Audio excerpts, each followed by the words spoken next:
ഇതിൽ കുറേ കാര്യങ്ങളുണ്ട്. ഒന്നാമത് ഈ മുന്നണി മര്യാദ എന്ന് പറഞ്ഞൊരു സംഗതി ഉണ്ടല്ലോ. അപ്പോൾ അത് കോൺഗ്രസ് പാലിക്കണം. അതോടൊപ്പം തന്നെ മുന്നണിയിലേക്ക് കയറാൻ പോകുന്ന PV അൻവറും പാലിക്കണം. കാരണം കോൺഗ്രസിൻ്റെ ഒരു സ്ഥാനാർത്ഥിയെ പ്രഖ്യാപിച്ചു കഴിഞ്ഞു. പ്രഖ്യാപിച്ച ഉടനെ തന്നെ അദ്ദേഹം ജയിക്കില്ല എന്ന് ഈ മുന്നണിയിൽ കയറാൻ വേണ്ടി നിൽക്കുന്ന ഒരാൾ പറയുകയാണ്. അത് സ്വാഭാവികമായിട്ടും കോൺഗ്രസിനെ ചൊടിപ്പിക്കും എന്നുള്ള കാര്യത്തിൽ തർക്കമില്ല. പ്രത്യേകിച്ചും VD സതീഷിനെ ചൊടിപ്പിക്കുമെന്നുള്ള കാര്യത്തിൽ ഒരു തർക്കമില്ല. PV അൻവർ സത്യത്തിൽ രണ്ട് ആവശ്യങ്ങളാണ് ഉണ്ടായിരുന്നത്. ഒന്ന്, അദ്ദേഹത്തിന് നിലമ്പൂരിൽ താൻ ആഗ്രഹിക്കുന്ന ആളെ മത്സരിപ്പിക്കണം. രണ്ടാമത്തെ കാര്യം UDF പ്രവേശിക്കണം എന്നുള്ളതാണ്. ആര്യടൻ ഷൗക്കത്തിൻ്റെ പേര് പ്രഖ്യാപിച്ചതോടുകൂടി അദ്ദേഹത്തിന് നിലമ്പൂരിൽ താൻ ഉദ്ദേശിക്കുന്ന സ്ഥാനാർത്ഥി വരില്ല എന്നുള്ള കാര്യം ഉറപ്പായി. ഇനി അദ്ദേഹത്തിന് ആകെ ഒരു സാധ്യത UDF പ്രവേശനമാണ്.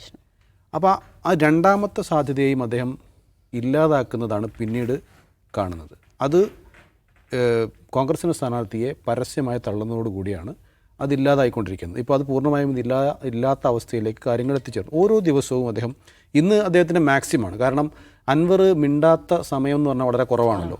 അൻവർ 2 ദിവസം കഴിഞ്ഞ് ഞാൻ ഇനി നിങ്ങളോട് സംസാരിക്കുള്ളൂ എന്ന് പറഞ്ഞു കഴിഞ്ഞാൽ 2 മിനിറ്റ് കഴിഞ്ഞ് അദ്ദേഹം മൈക്കിന് മുന്നിൽ വരും. അതാണ് അദ്ദേഹത്തിൻ്റെ രീതി. ഇന്ന് അദ്ദേഹം 4 മണി വരെ ക്ഷമിച്ചിരുന്നു.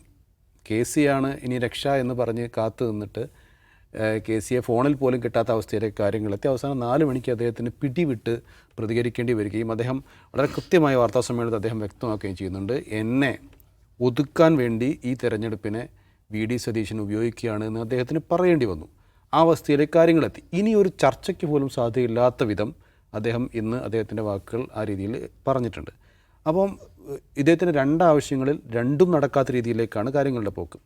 ഇനി PV അൻവർ ഇങ്ങനെയാണോ കോൺഗ്രസ് കൈകാര്യം ചെയ്യേണ്ടിയിരുന്നത് എന്നുള്ളതാണ്. ഇപ്പം ആര്യടൻ ഷൗക്കത്തിൻ്റെ പേര് പ്രഖ്യാപിക്കുന്നതോടുകൂടിയാണല്ലോ അൻവർ പ്രകോപിതനാകുന്നത്. അൻവർ പ്രകോപിതനാകാൻ കാരണമായ ഈ പ്രഖ്യാപനം വരുന്നതിന് മുമ്പ് ഒരുപാട് സമയമുണ്ടായിരുന്നല്ലോ. അവർക്ക് കത്ത് കൊടുത്തിരുന്നു. ആ കത്തിന്മേൽ ഇവർക്ക് ചർച്ച നടത്താൻ സമയമുണ്ടായിരുന്നു. ഇവർ ചർച്ച നടത്തിയിട്ടുണ്ട്. അത് അൻവറിനോട് പറയാനുള്ള സമയമുണ്ടായിരുന്നു. ഇനി യുദ്ധം വന്നെങ്കിൽ, യുദ്ധമാണ് തടസ്സമെങ്കിൽ യുദ്ധം വന്നതുകൊണ്ട് ഇത് കുറച്ച് നീളും എന്ന് പറയാൻ, അല്ലെങ്കിൽ പിന്നീട് പറയാമെന്നെങ്കിലും അദ്ദേഹത്തോട് കമ്മ്യൂണിക്കേറ്റ് ചെയ്യാമായിരുന്നല്ലോ. ഇതൊക്കെ കമ്മ്യൂണിക്കേഷൻ ഈ കാലത്ത് ഒരു പ്രയാസമുള്ള കാര്യമേ അല്ലല്ലോ. പ്രത്യേകിച്ചും ഈ ഒരാവശ്യം മാത്രം മുന്നിൽ വെച്ച് നടക്കുന്ന ഒരാളോട് സംസാരിക്കാവുന്നതല്ലേ. പക്ഷേ ഇത് എല്ലാം പരസ്യമായി പറയണം. ഇപ്പോൾ ആരാദ്യം പറയും എന്നുള്ളതാണ് ചോദ്യം. അതായത് ഞാൻ ആര്യടൻ ഷൗക്കത്തിനെ പിന്തുണയ്ക്കുന്നു എന്ന് PV അൻവർ പറയണമെന്ന് സതീശനും തന്നെ അസോസിയേറ്റഡ് മെമ്പറെങ്കിലും ആക്കിയെന്ന് പ്രഖ്യാപിക്കണമെന്ന് അൻവറും ആവശ്യപ്പെടുന്നു. ഇത് ആരാണ് ആദ്യം പറയാമെന്നുള്ളൊരു സംഗതി മാത്രമേ ഇപ്പോൾ ബാക്കിയുള്ളൂ. അപ്പോൾ അത് 2 പേരും പറയാൻ സാധ്യത ഇപ്പോഴും കാണുന്നില്ല. കാരണം 2 പേരും അങ്ങോട്ടും ഇങ്ങോട്ടും വെല്ലുവിളിച്ചു കഴിഞ്ഞു. സതീശിൻ്റെ ഭാഗം നോക്കുമ്പോൾ വളരെ ക്ലിയറാണ്. അദ്ദേഹം പറയുന്നു, ഞങ്ങളുടെ സ്ഥാനാർത്ഥി UDFൻ്റെ സ്ഥാനാർത്ഥി, ആ സ്ഥാനാർത്ഥിയെ പിന്തുണയ്ക്കുമെന്ന് അൻവർ പറയട്ടെ, എന്നാൽ ബാക്കി കാര്യങ്ങൾ ചെയ്യാം. അദ്ദേഹത്തിൻ്റെ ഭാഗത്ത് നോക്കുമ്പോൾ ശരിയാണ്. അൻവർ പറയുന്നു, ഇത്രയും കാലം നമ്മൾ ചർച്ച നടത്തുന്നു, എന്നെ അസോസിയേറ്റഡ് മെമ്പർ, അത് ലോകത്ത് ഇതുവരെ കേൾക്കാത്തൊരു വാക്കാണ്, പക്ഷേ അതെങ്കിലും ആക്കി അല്ലെങ്കിൽ ബസ്സിൻ്റെ സ്റ്റെപ്പിൽ നിന്നുകൊണ്ട് പിണറായി സത്തിനെതിരെ നേരിടാൻ ഞാൻ തയ്യാറാണ്, അതുകൊണ്ട് അതെങ്കിലും ഒന്ന് പ്രഖ്യാപിക്കൂ, എന്നെ ഒന്ന് കൂട്ടിപ്പിടിക്കൂ, അപ്പോൾ ഞാൻ പിന്തുണ നൽകാം എന്ന് അൻവറും പറയുന്നു. അപ്പോൾ രണ്ടിനിടയിൽ ഒരു ചെറിയൊരു ഗ്യാപ്പ് മാത്രമേ ഉള്ളൂ. അത് ചർച്ച ചെയ്ത് തീരുമാനിക്കാവുന്ന കേസേ ഉള്ളൂ. പക്ഷേ അത് ചർച്ച ചെയ്ത് തീരുമാനിക്കാതെ പരസ്പരം വെല്ലുവിളിച്ചുകൊണ്ട് കാര്യങ്ങൾ മുന്നോട്ട് കൊണ്ടുപോവുകയാണ്. അത് നിലമ്പൂരിൽ UDFന് ഗുണം ചെയ്യില്ല എന്നുള്ള കാര്യം ഉറപ്പാണ്. കാരണം PV അൻവർ എന്ന് പറയുന്ന ഒരു ഫാക്ടർ ഒന്നുമല്ല എന്ന് ഇവർക്ക് തോന്നുന്നുണ്ടെങ്കിൽ അത് ദാവസേബ് പറഞ്ഞ പോലെ അദ്ദേഹം മൂഢസ്വർഗത്തിലാണ്. കാരണം PV അൻവർ എന്ന് പറയുന്ന വ്യക്തി ആര്യടൻ മുഹമ്മദ് കുത്തകയാക്കി വെച്ചിരുന്ന മണ്ഡലത്തെ അദ്ദേഹത്തിൻ്റെ മകൻ മത്സരിച്ചപ്പോൾ, ഇപ്പോഴത്തെ സ്ഥാനാർത്ഥി ആര്യടൻ ഷൗക്കത്ത് മത്സരിച്ചപ്പോൾ അദ്ദേഹത്തിന് 10,000-ലധികം ഭൂരിപക്ഷത്തിനാണ് ആ സീറ്റ് പിടിച്ചെടുത്തത്. അതിന് മുമ്പ് ഒരു PV അൻവർ ഉണ്ടായിരുന്നു. അദ്ദേഹം ഏറനാട് മണ്ഡലത്തിൽ മത്സരിച്ചിരുന്നു. അന്ന് അദ്ദേഹത്തിന് 2ാം സ്ഥാനത്ത് എത്താൻ പറ്റി. അതായത് അന്ന് CPIയുടെ LDFൻ്റെ സ്ഥാനാർത്ഥി CPIയുടെ സ്ഥാനാർത്ഥിയായിരുന്നു.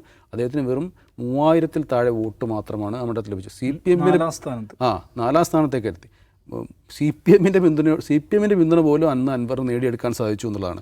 അതായത് ഇപ്പോൾ ഈ പറയുന്ന മുന്നണി മര്യാദയൊക്കെ വെച്ച് നോക്കുമ്പോൾ LDF വൻ പൊട്ടിത്തെറി ഉണ്ടാകേണ്ട ഒരു സംഭവമായിരുന്നു. പക്ഷേ LDFൽ ഒന്നും സംഭവിച്ചില്ല. കാരണം സ്വന്തം മുന്നണിക്കെതിരെ വോട്ട് ചെയ്തു അന്ന് CPMകാർ.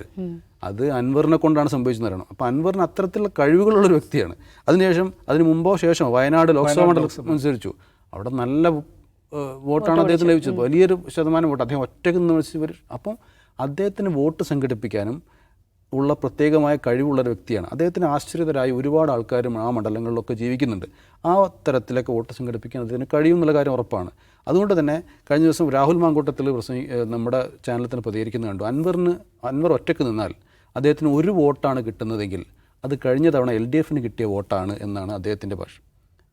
അത് വളരെ തെറ്റായൊരു ഒരു വിശകലനമാണ്. കാരണം അങ്ങനെയല്ല.